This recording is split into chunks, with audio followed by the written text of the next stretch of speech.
Hello, everyone. Thanks for joining me again. Today, I get to talk with the creator of Living Earth Naturals, Brandi Mayes. Their mantra is one planet, one you, one love. So, for one planet, meaning that they create personal care products using only certified organic, sustainable, and natural ingredients delivered in the most environmentally sound product packaging. One you, meaning that every choice that we make as individuals has an impact, both in our lives and for the planet as a whole. They're empowering us to make positive choices for our planet by choosing the best for ourselves. And then one love, meaning they believe that working together is essential. A percentage of the sales, both monthly and annually, go to support the efforts of people taking action for our planet. So I've been using Brandi's products for, I think, longer than I've honestly lived in Coeur d'Alene, because I used to visit here on summers and found her at the farmer's market and just love them. And then it's evolved, and now I live here and I get to see Brandi more often and go pick up product from her house. So Brandi, I'm so excited that you could join me today. Welcome. Well, thank you. I'm excited to be here. Thank you. Yeah, my pleasure. I think as we dive in, I mean, we just kind of spoke a little bit just about you've had this company now for, well, how long? When did you start? My first summer was the summer of 2013. And so Okay. I think that means 8 years as of this year. Yeah. So Nice. yeah, Do you want it's to kind of, wild to think. I bet, because I think, I mean, yeah, just your evolution. I'll let you get into it a little bit more, but do you want to talk about kind of your story and background and what led you to really just diving in and creating this line, and then where you've come in the last 8 years? I mean, I know you could probably talk the next 45 minutes about that, but let's start there at least. Okay. Oh, I'm a believer that everything is interconnected, and I think that's probably even why my business is what it is. But with that concept in mind, there's so many things that fed the creation of Living Earth Naturals. And I've thought a lot about that over the years, like what has made me feel inspired, what made me feel curious, what made me feel empowered. And because I've realized not everybody does start a business, and that was never a question to me. So that is probably one of the most base level things that made Living Earth Naturals possible, is that I grew up in a small business home. And so I didn't question it.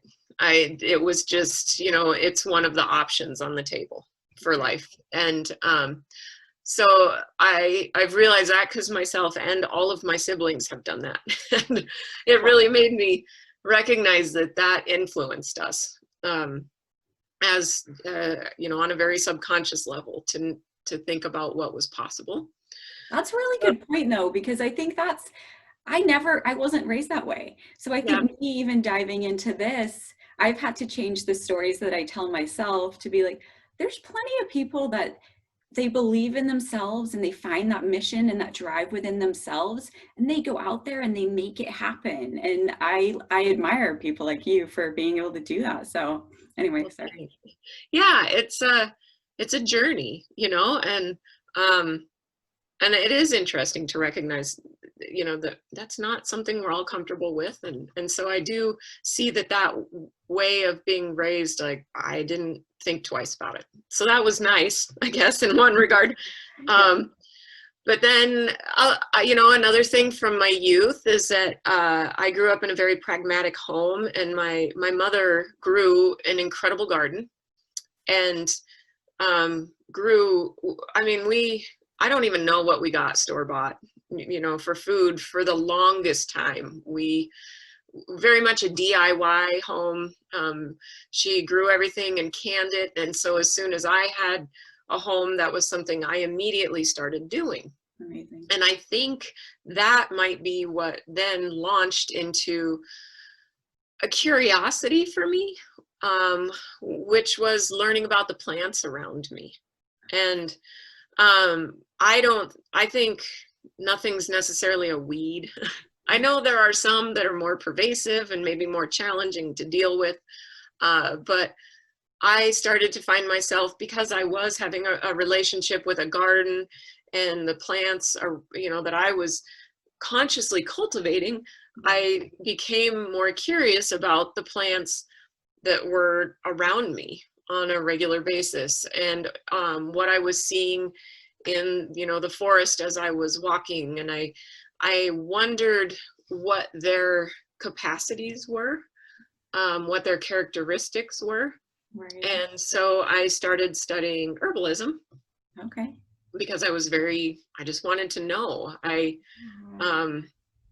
love nature, and so to me everything has character and personality, and so that was part of studying herbalism. And then the more I learned about these plants, the more vibrant they became to me, and I wanted to start utilizing them. So I would make little tinctures, and I would make, some salves and things to use for my family and to use for myself. And then came in that DIY side of me that I just love making things. I'm kind of a creator in general. Right. I just like to figure things out. I love, in a kind of weird way, I love problem solving. And so that drives me to try things and to experiment. And so I started, the business started in 2013 mainly with like herbal products. Right. Very, very salve based, very pretty basic line. I mean, very potent line because of all the herbal infusions, but a very basic product base, Right. which was smart to start with. Right. Right. But then just being who I am, I started looking around, and I consider making products very similar to cooking.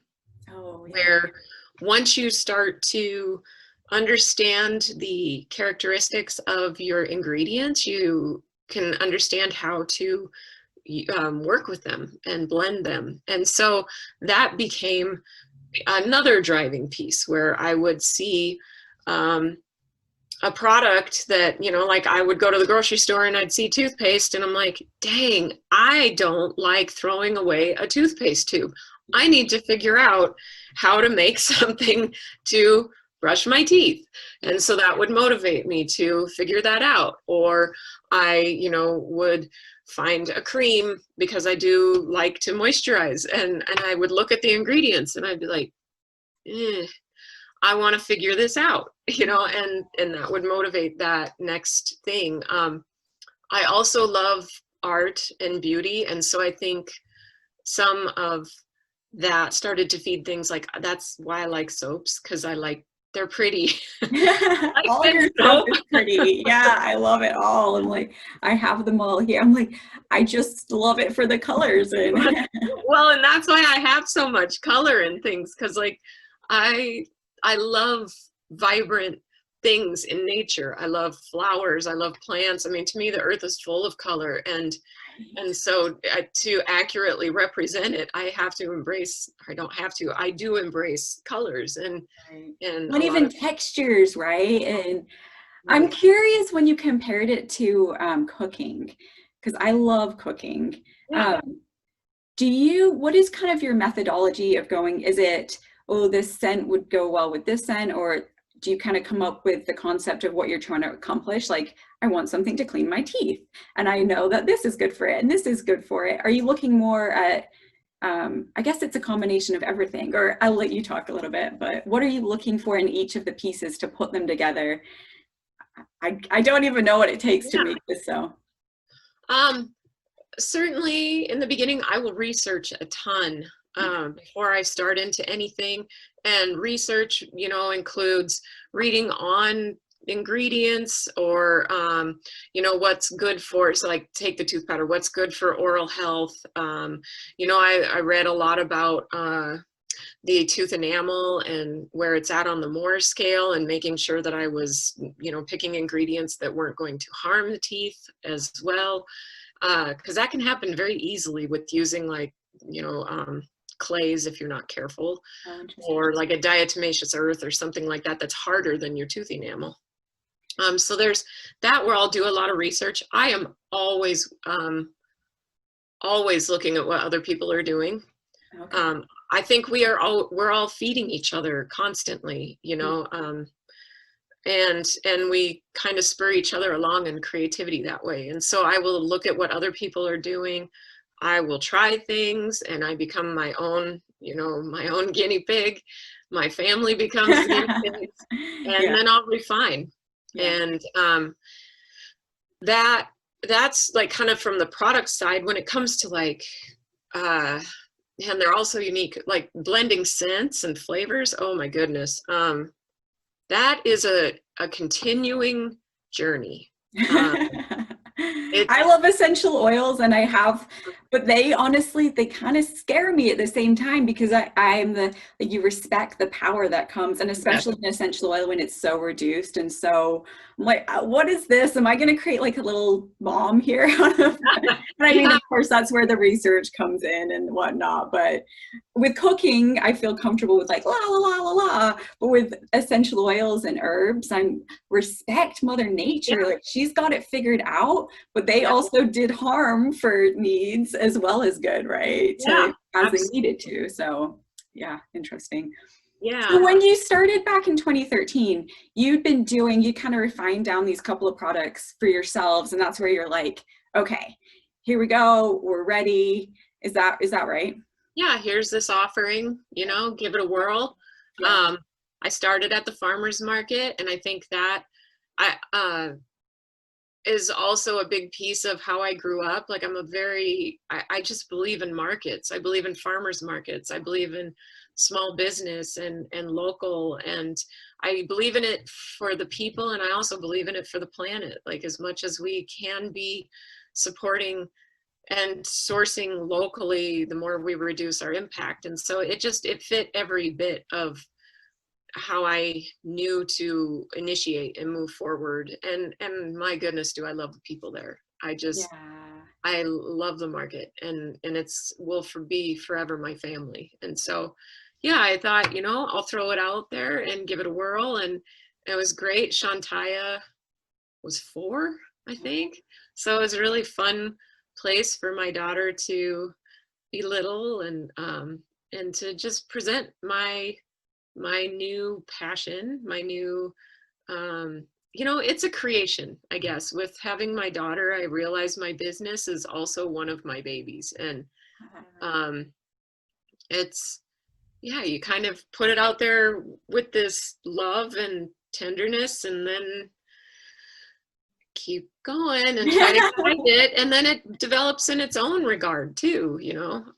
Like, my daughter has brought things into my life that I didn't see coming, so has my business. And so that's been an interesting thing that I didn't see in the beginning. But it's good. Yeah. Well, that's the beautiful journey about life, though, really, right? You kind of like, you trust, you find your mission, your passion. And did that evolve? So you've obviously got your mantra for the business. How has that evolved as you've gone through and learned? Because I know even with the dry shampoo, which I'm obsessed with, I know you've changed the packaging just even in the last year, I believe. Yeah. So what is you're obviously on this ongoing journey, talk about that a little bit, specifically regarding packaging, if you don't mind. Yeah, certainly. Packaging's been a big thing that has evolved. I mean, all of it has, recipes, all of those things have, but packaging has been a big one. Goodness, when I started, it was so, I guess even my awareness was limited, and that's so normal. The more you are involved in something, the more exposed you are to other options. Sometimes I would find that certain packaging, I might have a good product. So a good example here for what I'm about to explain is my deodorant. My deodorant recipe has not really changed much, but in the beginning, I did not have a good packaging option. and I was so committed to not using plastic that what I had was a like a deodorant disc almost. It was like almost like a large lotion bar, and it came in a tin. Okay. And you would have to pick it up and use it. And, you know, I still had people do that. They would buy it. They would like the deodorant. They liked how it functioned. But I could see, you know, I watch people, I'm an observer, and I could see like the looks on people's faces sometimes when I would be like, yeah, you just pick it up and use it. They're like, no, I don't, you know? And so I was very driven to figure out, how do I make this? You're already pushing people's boundaries sometimes with natural recipes. You know, the performance is going to be a little bit different. Yeah, you're already kind of pushing a comfort zone. So there's certain places where you have to learn to meet your customers. And so I needed it to be as similar to a deodorant, you know, a plastic tube as I could without being a plastic tube. Right. And so, you know, that really pushed me to figure out how to do that. And I sat with it. Do I want to change my recipe? I'd seen people, you know, put sticks in jars and do that. And I was like, no, I don't want to do that, because I tried like playing with a little bit of that idea at home, and I didn't like the functionality of that kind of deodorant, at least for my preferences. And I had good feedback about the deodorant. So I was like, well, the only thing that really needs to change is the packaging, right. You know? And so then it just takes, I found different versions of what I currently use. And even those, like I had to go through few different suppliers, because not everyone could handle oil. You know, I mean, it's paperboard, right. And oil and paperboard is a real tricky combo. And, you know, there was one that I tried that didn't have a very thick, so that it's a push-up tube, kind of like a push pop. Oh, right. Okay. Like the lip balm tube. Yeah, right? Like the lip balms are. Yep. And the same thing happened with the lip balms, where the push-up disc on the bottom wasn't very thick, and so it was just draining out the bottom. So I had to find a whole different supplier. Like the intention was good by whoever had made that, right? But, you know, just kind of, it hadn't quite evolved to the point that it was very functional. So, you know, things like that. The dry shampoo and body powder packaging that that's my most recent transition. That one, I don't know, I just hate plastic. It's a thing. I wish this didn't happen to me sometimes, but yet I wouldn't change it for the world.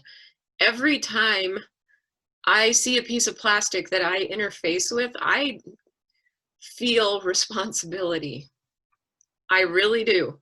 Oh, I feel it as like, I should either figure out how to not do this, or I need to figure out how to maximize the use out of this, or, you know, I just feel very compelled to be aware of how I'm contributing to my earth and our earth, you know, that I hope that is cleaner someday than it is now. And so that was like my last big, huge piece of plastic in my line. Right. And I haven't had many. And it took a lot to find those new containers. And yeah, there's still, it means sometimes you got to tap the thing down, you know, it becomes a little more nuanced working with the product in there. Right. But to me, that's nothing. You know, it out, right? Yeah. Well, and I think I love your passion. And I think the piece that I'm finding is missing in so much of this is there's people that have gotten on this journey and have, for whatever reason, really taken responsibility and really realizing what we as human beings are doing to our planet or to ourselves by putting toxins in our body on the regular, right? I think I saw a quote or something the other day that was talking about how many hundreds of toxins like the average female has put in her body before breakfast, from washing her hair and rubbing it into her scalp and putting it on and then putting it on her eyelid. And that is a missing piece from our culture in general. And I think that's part of this, my passion, to have these conversations, to kind of connect that, the middle piece, that people come to your stall and they can see, oh, One Planet, yeah, she's doing the right thing, but there's not quite the time for them, for you to be able to be like, the alternative is you going to the store and buying a bottle that is made of plastic. Where does that plastic come from? Where is it going to end up? What is the process that it took to create that plastic? What is in that bottle? What is that doing to your hormones? Do you want to get pregnant ever in life? Do you want to just have a normal, like, I mean, our people are more unhealthy now than they ever have been, right? And it's this lack of understanding of what we're really doing to ourselves and our planet. I Yeah. mean, all of the fires on the West Coast right now, right? There's there's this there's this missing piece of us taking responsibility for everything we do while we're on this earth, Yep. right? So Yep. what was, I mean, you talked about you were raised really in a family that really took that responsibility. Did you take that, do you really think, from your parents, like that was just the way you were raised and then you took it on as your own? I absolutely do, because and it's interesting because I was not raised by like hippies. I was raised like by pretty fundamental religion and religious people, and they didn't come at it from saving the planet. They came at it from a very pragmatic way, just practical living, I think. Okay. And to me, that was just taking that made sense. I mean, it makes complete sense. Practical living does. And then seeing how that was less of an impact, and recognize, I've always been one to kind of extrapolate ideas out and see.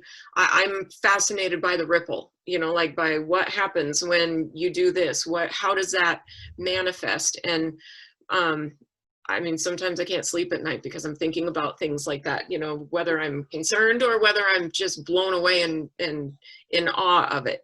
Right. Uh, but I do think it really did feed a lot of, yeah, it's very basic to my nature, really. It is. And I do think it comes from having a very just rooted, I come from rooted people. And and then I've always been a nature lover. They do tease me. I am the token hippie in the house as far as they're concerned, and in my family. I'm the token tree hugger. I'm, whatever they need to call me. Right. Um, they call me a food snob because I don't like to go to the store and get the cruddy food. I like to go get farmers market food, and they tease me in love.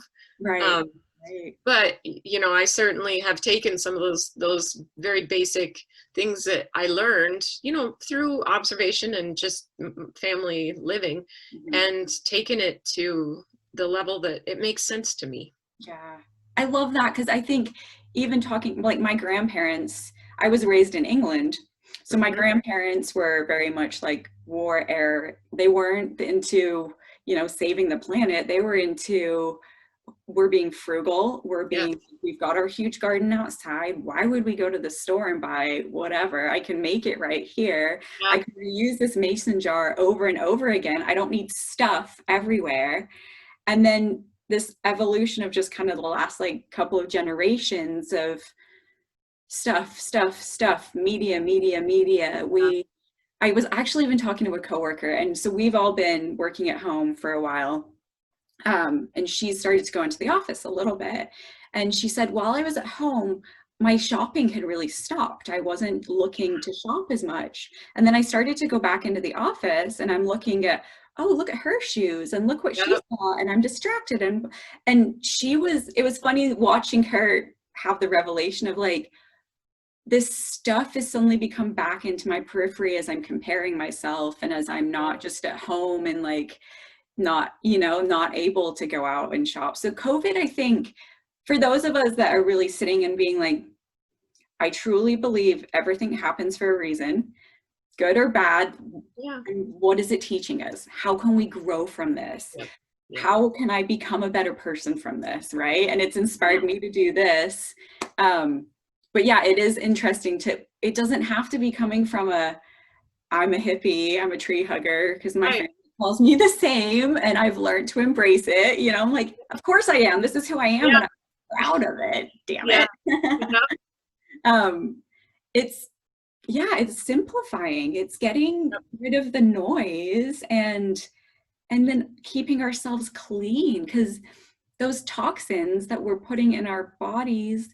I mean, what would you say to people, you know, if they're looking at products, just regular products at any regular grocery store or whatever? I mean, from toothpaste to shampoos to, I mean, is there any brand, like regular brand, that is even remotely not toxic? You know, I've just started to go to you or people like you that I really know that you are passionate about it and taking care of me, so I don't Yeah. have to think about it.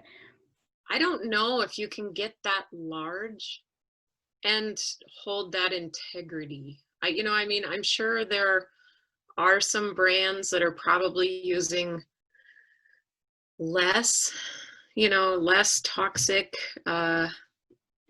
ingredients and a smaller percentage. I'm certain there are, because I still believe that integrity can hold to a certain degree, but yet it just comes down to scale. Like scaling is really tricky when you have high morals and high ethics for what you will use. And yeah, so I think, I don't have a reference for a business right off the top of my head that I think's probably doing that I would say go check them out. I do believe there's probably some.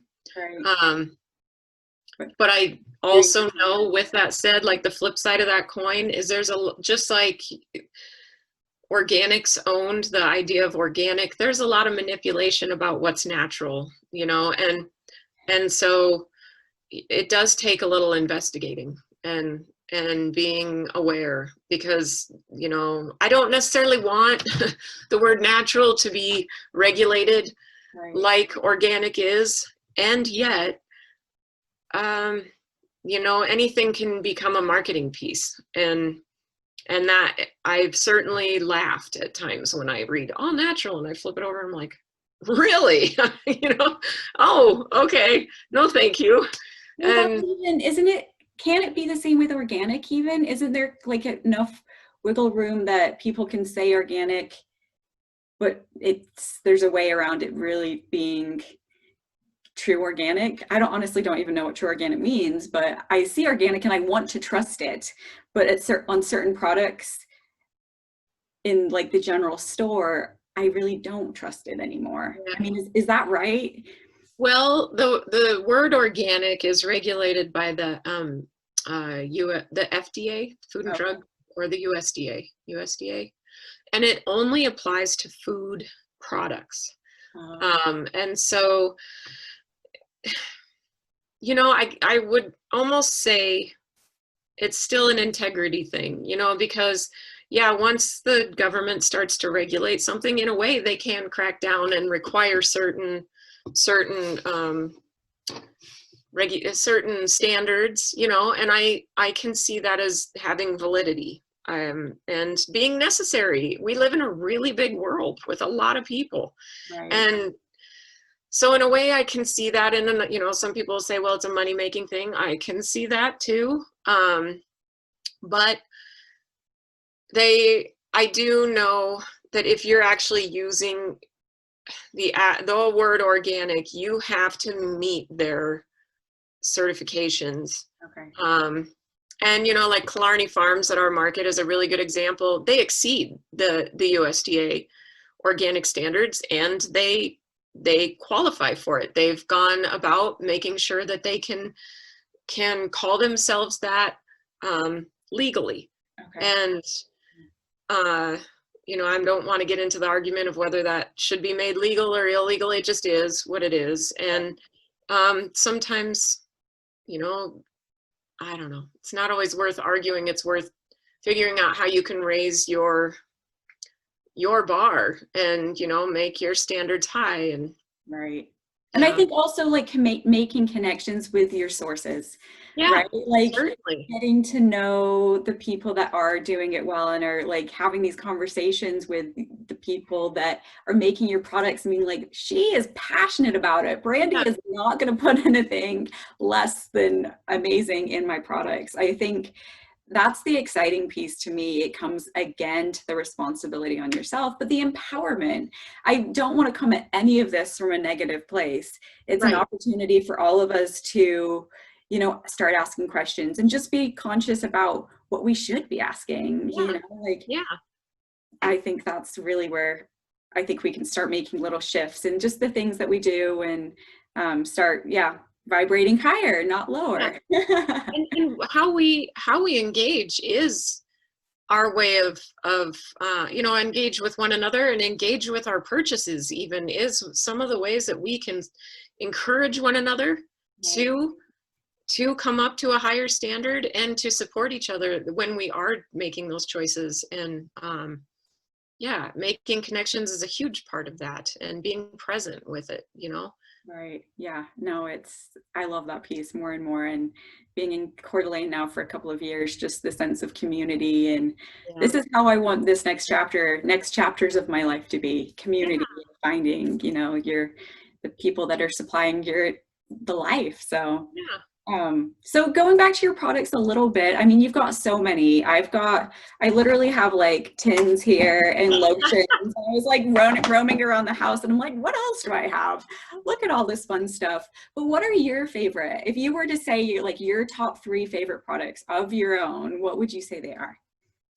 What I use every day. So there, I always default back to that really practical upbringing, because that's kind of what happens with me. I'm not too fancy. So there's the things that I use every day that I have a passion for, which is my creams, because I really like to, I like the feeling of my skin moisturized. I think that's because I'm getting older too. Um, I know. I know. Um, I use my tooth powder every day and I love it. And I use my deodorant and Okay. I love it. I just used my dry shampoo this morning, and you know, it saves me from consuming some water and take. Right. The most uh, important things. yeah, I mean, honestly, I use so many of my. I mean, I use most of them. There's some that I don't. Well, I don't have a beard. I don't use that. Um, But your husband does. Yeah, and he does use it. Yep, he does. There are some that like I'm not as good at doing like face masks and stuff. I think it's just because I'm a pretty busy person, and one of the things I actually work on is trying to take time for myself. Yeah. And self-care for me usually means going outside. Ah, And so I don't use those as much, and it's actually something that I want to, whenever I find myself in that position, I try to make sure I start playing with those things, because again, if I don't have relationship with it, I don't know, I can't give feedback as well, you know, and I can't interface with it as well. So there's a few products that I kind of have on my list of get to know it a little better, right. because I went more from the standpoint of creator versus uh, customer, you know. Is there one that your daughter really likes using? Um, well, ironically, Shantaya is at an age right now, she's 12, where it's starting to not be cool. Oh, So that's been really a little, you know, right. but what I can say she does use regularly are shower steamers. She likes that because that's kind of fun and bling. Yeah. Um, you know, we all use soaps, you know, that's all pretty standard. We all use the shampoo bars. Oh, she started shaving recently, so I guess that could be that she likes to shave soap. Oh goodness. But I actually meant to ask you about that before. I mean, in raising a child, that's a game changer, right? The second Oh you yeah. had her, my little boy Beckett he's 13 months. So what tips do you have for me in raising a earth consciously aware. Is there anything that you learned along the way that was like, yes? I mean, obviously they'll go through these chapters when they're like, yeah, I'm going to do what I want, mom. Yeah. I think because I'm hitting that right now. And so far we've been really conscious and we've really tried hard to help her understand her connection to the earth. We've tried to take her out and have experiences outside with the earth so that there's comfort and relationship there. So that when we say these things, about why we shouldn't be using plastic, or why we're, getting our food from someone locally, or, how the choices that we're making as a family, so that there's context for the space that we're trying to care for. And there's not just context, but relationship. I think it would be very hard to know to love the earth if you don't get to experience, nature. And so I would advocate for getting them out. And it's not hard when they're little. Right. It's natural. It is human nature. And so I would do that. And I'm at the point right now where I'm kind of calling on my mother's, the way my mother worked with me. And I'm hoping that, because Shantaya is certainly at an age where she's kind of like, oh, mom says this, so that's not really what I want to do. And, she's not obnoxious about it, but I'm getting a little bit of the like, oh. And yeah, I'm hoping, my mom was really good about still loving me as I made my own choices. right. And then, and trying to really conversate with me. And I do try to do that with Shantai a lot, talk to her about things, because I believe, again, kind of that same idea, you have to understand, if there's just hearing don't do that, or we can't use this, or trying to help make connections with our choices, right, and empowering those choices. Yeah, no, I love that. I've been studying the chakras a lot. I keep telling everyone this because I'm obsessed, but it's like after age 7, right? Like before age 7, they're kind of taking on all these stories that their surroundings are telling them, or their experiences. And then after that, they become on that journey to become their true selves. And that's where they're going to start questioning everything and their identity and their relationships and so I'm like, even seeing that path already, I'm like, okay, that's all of our human journey, is to find our true north, right? Yeah. So if it's going to take some of that questioning and pushing back, like, yeah, okay, it's part of the process. Yeah. And she blows my mind sometimes, and I'm sure you'll experience this with your son, where like there are times her wisdom, I'm like, how old are you? And you are an old soul, my daughter, because I don't know if I had that awareness. I mean, if I did, I don't recall, and so I also, when I see that and when I don't see that, I have to remember that she does have intrinsic wisdom, and that she's a good kid. Yeah. Fun. Yeah. Oh, I love it. Yeah, game changers. So Brandi, over the years, I found you in different places. I found you at the farmer's market. Yeah. You were at Gaiwan. Yeah. That day. I'm still sad about that. Yeah, I know. Vita. I'm like, yeah. So where, and now of course, I'm like, wait a second, I can just order it online, and we live not that far from each other. I can come and pick it up. But is there any other way that we can find your product right now?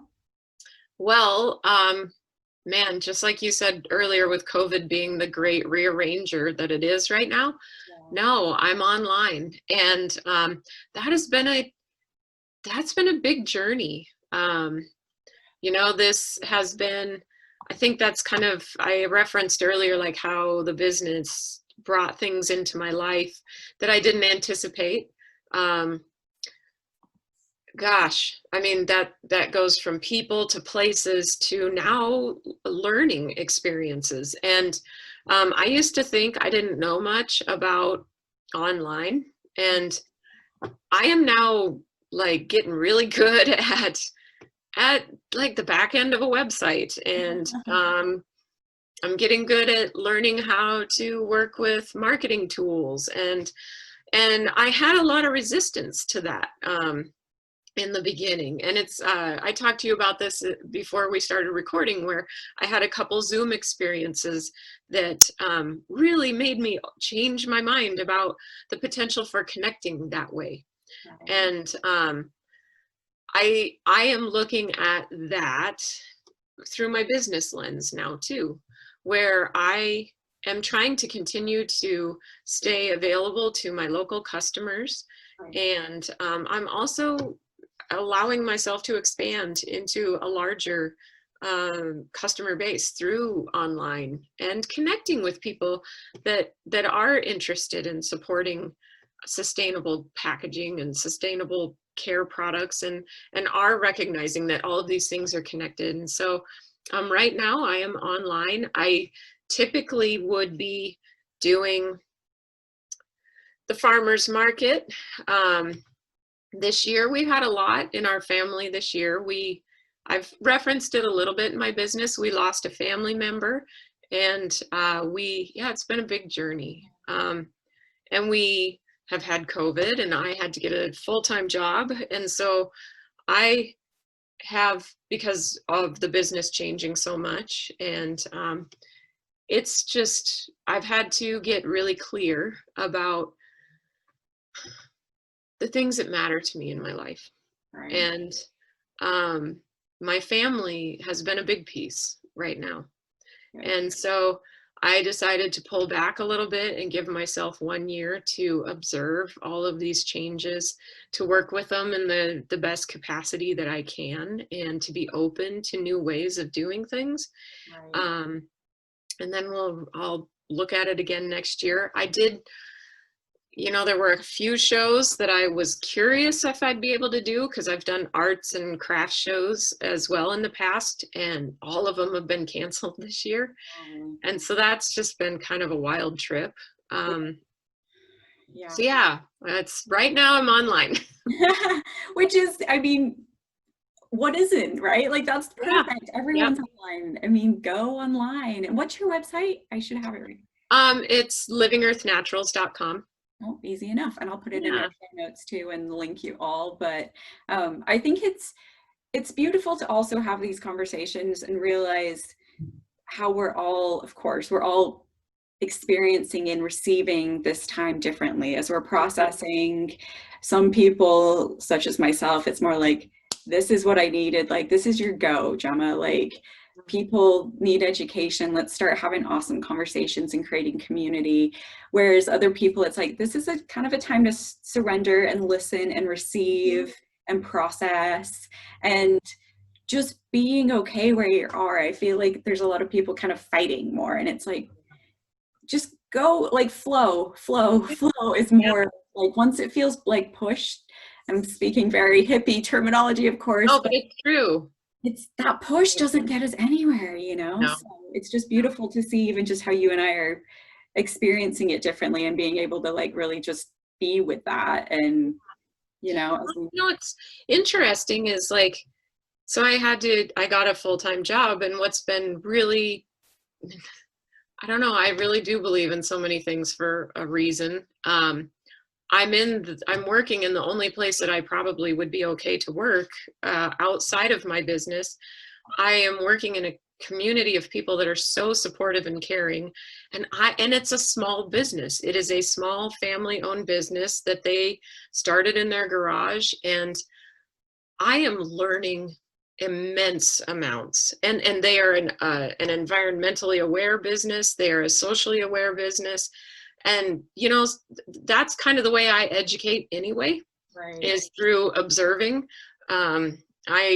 I am constantly soaking up what's going on around me, and looking to see what works, and to see, what can be improved. And man, I feel so grateful for the things that I am seeing in this workspace, that I will not have to go through that mistake process, like, because that's a big part of business, is trying and failing and trying again, and so I actually feel really grateful for that. And these people support me. Like, they use my products,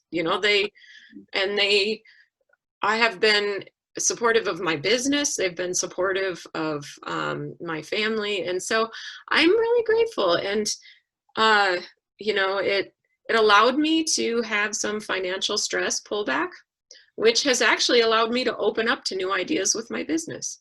And so I really believe it's been a blessing overall.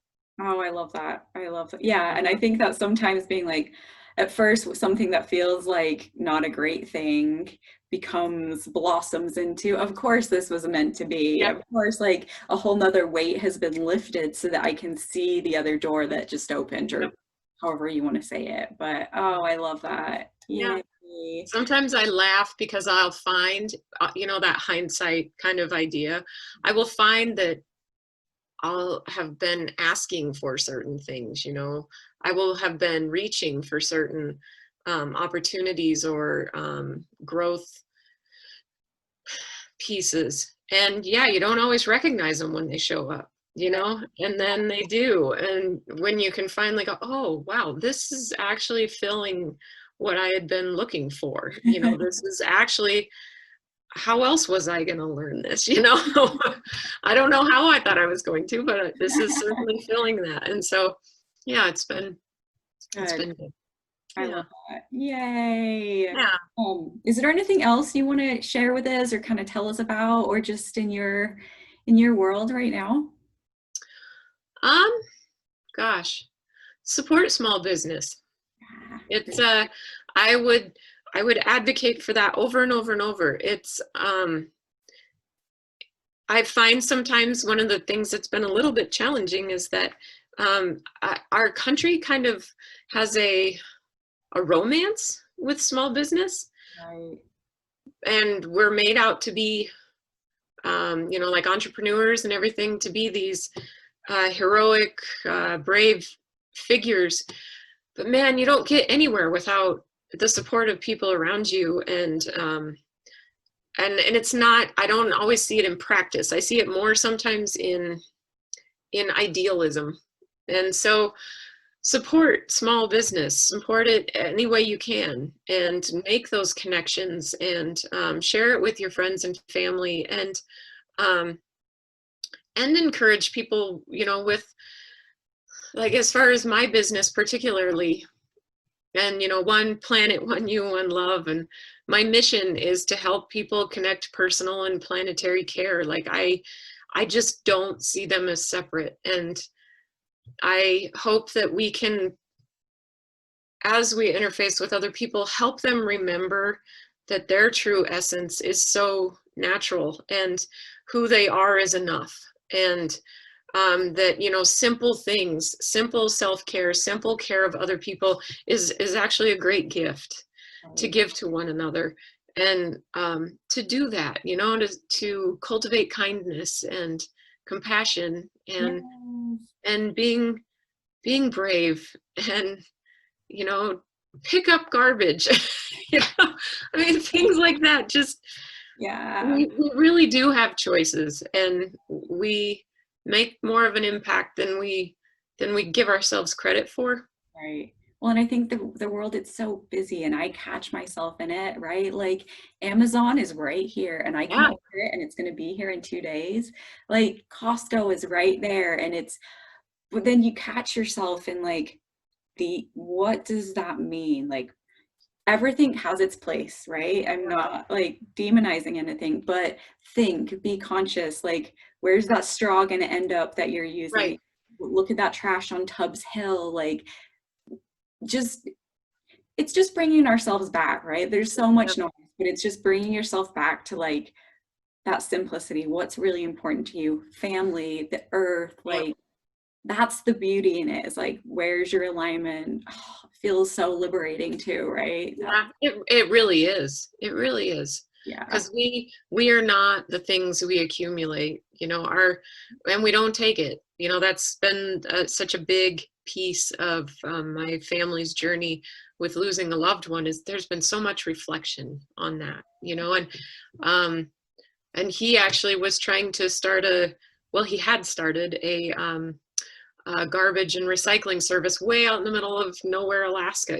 Also a big believer in the earth and very pragmatic practices and permaculture and all these wonderful things. And it's been so gorgeous to see the way he's been celebrated and remembered, and it had nothing to do with what he had accumulated.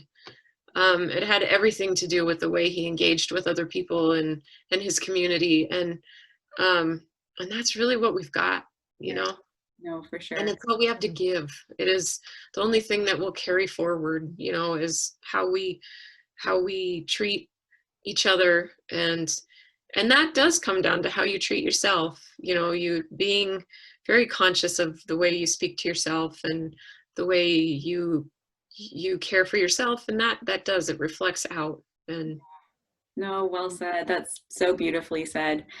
So one final question. You mentioned Killarney Farms as kind of a inspirer. Is there a couple of other just local businesses or people that have inspired you or supported you along the way in this vibrant living journey, as I like to call it? yeah, certainly. Some people that really do rock my mind. Killarney, I will always say that. And I say it from so many levels. Like, I've gone up to their farm and they're completely off the grid, and they have built so much on their own, and they reuse everything. And I love that. They're doing it in, like, from A to Z. They are figuring out how to minimize their impact and use their life force for positive. And so they are certainly people I really admire. I have a buddy, and he's got a local business, and you've maybe seen him at the farmer's market. His name is Jason, and he's got a small business called Strata Soul. Okay. And he makes all kinds of stuff out of old bicycle inner tubes. Oh, And my purse is an old bicycle inner tube, and people have thought it's leather. It's not. He makes all kinds of things, and he's so resourceful, and he's funny. He's very funny, and he's got a very good way of taking, like, lately with some of the political charged realities of the world, he's got a very good way of taking those things and shedding some light in a funny way, and kind of bringing levity to some of our seriousness. And I admire that a lot. And his commitment he's another DIYer, and figuring out how to do things. And then, oh gosh, I don't know how much rubber he's saved from the landfill. And so, that I really admire Jason. and it was with Strata Soul. Is that what you said? Strada Soul, STRADA SOUL. Yeah, Strata Soul. Put these in the show notes too, everyone. Yeah, certainly. He's got some great stuff. And then Rugged Roots at our farmers market. They're young farmers, and you just don't see that very much anymore. And young farmers that were in college and decided that the best way they could support the environment and a healthy tomorrow was to become farmers. That inspires me. It just does. And they're doing a good job. They did take a little time off this year for family as well, but I really admire them. Yeah. And actually, the company that I am working at, Doma Coffee Roasters, they inspire me every day. They are always working to make their bags green. I've watched, not just their bags, their company green. They will not go for maybe we've had some bags split as an example, right? They will not step away from an environmentally friendly bag to go to a plastic bag that they wouldn't have that problem with. They are so committed to it. Everything down to our toilet paper and our cleaning supplies and just everything is environmentally green. As a small business, they are taking such good care of us as employees. They're so considerate, and it's like a small family, and they are socially conscious and aware, and I'm very inspired by that. Oh yeah, It no. really motivates me.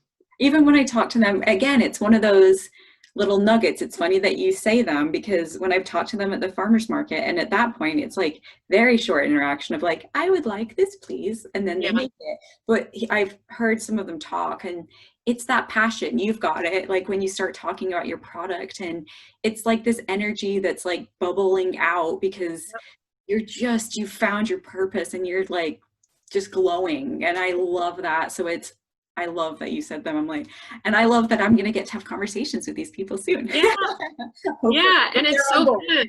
It's inspiring. I find these people, it's something that I, with all of those people that I referenced, and there's so many in the world, what I'm seeing is that they keep defaulting to the most positive way to move forward. Like they're setting their standards so high, and it's reciprocating.